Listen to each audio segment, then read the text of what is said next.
د کندهار اوسیدونکي له سرپرست حکومت څخه غواړي چې په دغه ولایت کې د دالې بند کاسه پاک کړي. دوی وایي چې سږکال اوبه پرېمانه خو کاسه له خټو ډکه ده او لږ اوبه پکې زیرمه سوي دي. د کندهار سیمه ییز مسؤلین بیا وایي د دالې بند ورته ارزښتمن دی او دغه د لوړولو لپاره به خپلې غوښتنې د لوړپوړو مسؤلینو سره هم شریکې کړي.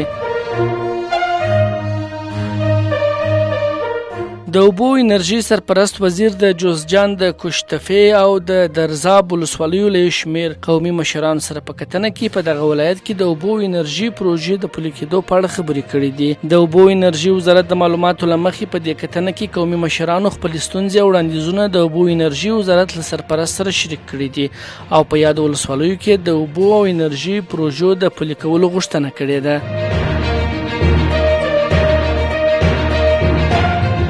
د ترانسپورت او هوایي چلند وزارت د هوا پیژندنې ادارې نن او سبا د سالنګونو په ګډون د هیواد په شمال لویدیځو، سویلي او مرکزي ولایتونو کې د تیزو بادونو خبرداری ورکړی دی. د دغه وزارت په خبرپاڼه کې د بادونو چټکتیا په صورت کې له 50 تر 80 کیلومتره اټکل شوې ده.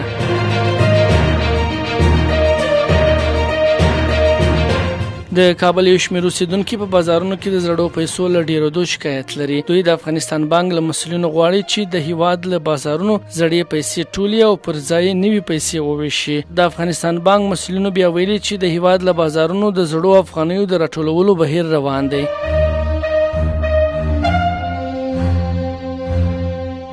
اسرائیلي ځواکونو پرون هم د غزې تړانګې په دوو جنوبي او شمالي سیمو کې خپل تهاجم ته دوام ورکړ.